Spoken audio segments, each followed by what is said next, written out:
Allan Lichtman. He's an American presidential historian. He's predicted 9 out of the 10 last elections correctly presidentially, and since 1984, he's been able to identify the next U.S. president, with the exception of the 2000 election, when Republican nominee George W. Bush defeated incumbent Vice President Al Gore by a razor-thin margin. Lichtman uses a model that he created in 1981 that ignores polls, ignores pollsters, and focuses on 13 keys. You can see them there that lead to a White House victory. And now, Lichtman has made his prediction for the 2024 U.S. election. He says Kamala Harris will be the next U.S. president. Presidential historian and professor at American University, Allan Lichtman, joins me now. Professor, it's good to speak with you again. Thanks for coming back. My pleasure. So after the first 2024 presidential debate, you warned that Biden dropping out of the race could be a tragic mistake for the Democrats. But now you're predicting that Kamala Harris is going to win. How did we get to this point of Harris stepping up and now being the predicted winner in your modeling? Well, what I was worried about was they were the Democrats publicly trashing their nominee and sitting president.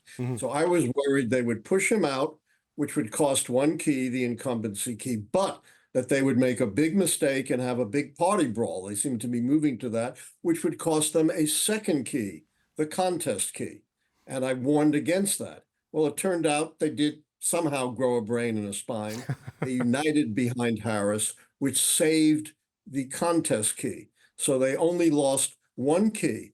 And it seems as well since then that Harris has had a positive effect on 2 other keys, making perhaps less attractive the third-party candidate, Robert F. Kennedy Jr., since voters don't have to choose between 2 old white guys. Hate to say it, being an old white guy myself, and his campaign has fizzled. And I think having Harris front and center, rather than the sitting president Biden, has dampened the incentive for big protests, helping with the social unrest key. Okay. That's how we're getting to my prediction. Okay, there's a few things to go through there, because your model is, as you pointed out, based off these 13 keys to the White House you look at to determine the winner. That you've been using this since to determine the winner. Excuse me. You've been using this since 1981. This election, though, an assassination attempt. The incumbent president stepping down in the summer, in the run-up, and the 2 major wars happening in the Middle East and in Ukraine. Can that affect a prediction even this late in the game? Can that affect your model, that sort of volatility and those sorts of factors? My favorite comedian, the late, great Gilda Radner, had a character called Rosanna Dana, who was famous for saying, there's always something. Well, there's always something in a presidential election.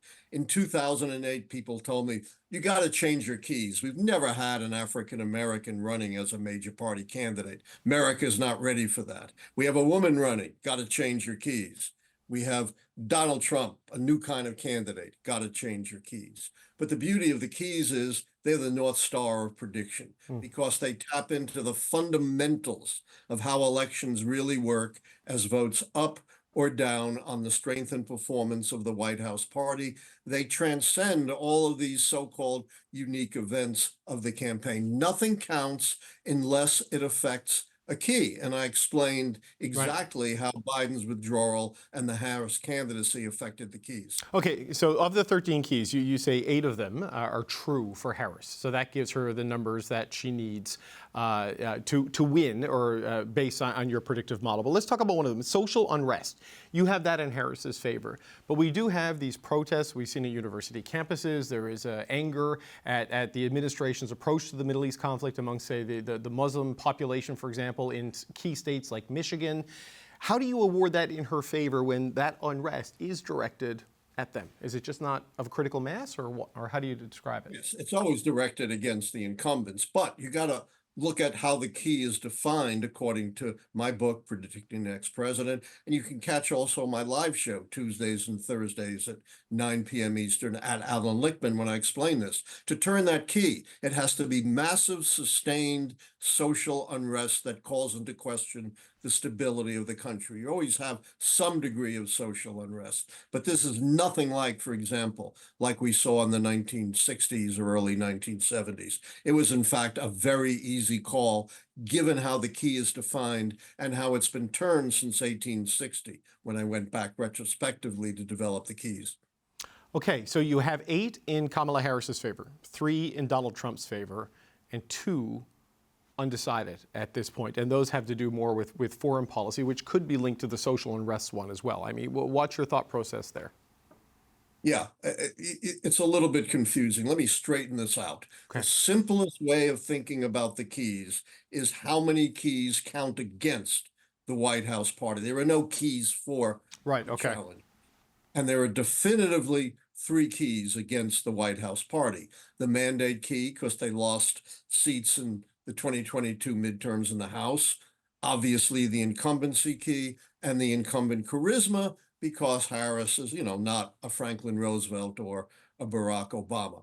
And there are 2 keys, only 2 other keys that could fall, and those are the foreign policy, military failure, and military success keys, which I've split for a deficit of 4 keys, 2 keys short of predicting Donald Trump returning to the White House. And even if, because, wars are so fluid and unpredictable, even if both of those keys flip negative, that would still be only 5 keys against Harris, still 1 key short of predicting her defeat. Well, walk me through your decision-making process on incumbent charisma. Is that just because she's not the incumbent or because she lacks charisma? Because I think one of the revelations, for some people is that she's better at speeches and campaigning than people thought.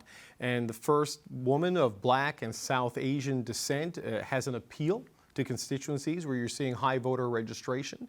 How did you decide to award that one? Sure. Again, it's easy. She certainly has some appeal, but let's not forget she didn't do well in the 2020 Democratic nomination battle. She was pretty invisible as a vice president. Nothing against her. I think she is appealing, but that's not the definition of the key. To secure that key as the incumbent candidate, whether you're the sitting president or not, you have to be one of those once in a generation, truly inspirational, transformational candidates who broadly appeals across party lines. The iconic examples are Franklin Roosevelt on the Democratic side and Ronald Reagan on the Republican side. She isn't in that category, and she really hasn't had enough time to build up to, even achieve that level. It's very rarefied. There are only like half a dozen candidates or presidents who have fulfilled that standard since the turn of the 20th century. So you've been using this since 1981, 9 out of the last 10 elections. You've nailed it correctly. The outlier is the Al Gore, George W. Bush election. Yeah. And let's face it, that one's an outlier, right? The Supreme Court and Florida and hanging chads, that's a strange one. But when you look at this campaign, it's only September. We've still got the rest of this month, all of October. There's always an October surprise of some sort, though we may have had all of them this summer. I mean, how confident are you in this, like the degree of error in this prediction and the possibility of change between now and the 5th of November? The October surprise is a big myth. I've always predicted my elections independent of what would happen in October. Sometimes the keys fall into place very early. I called the very hard to call 2012 election when a lot of pundits were picking Romney in 2010. The keys don't easily change because they're the big picture of incumbent strength and performance and are not tilted typically by events of the campaign. That's why I'm not worried about an October surprise, although, as I've told you, given 2 wars, the 2 foreign military keys are somewhat fluid, right? But even if they both turned negative, it wouldn't matter. Right. So the Democrats, basically, they got their act together, and that's going to save the White House for them, is what it comes down to some degree. You're 100% right. By uniting behind Harris, they avoided the disaster of losing both the incumbency and the contest key, which almost always is the kiss of death for the White House party. I'm a little surprised, that the Democrats finally grew a spine and a brain, but at the last minute they did.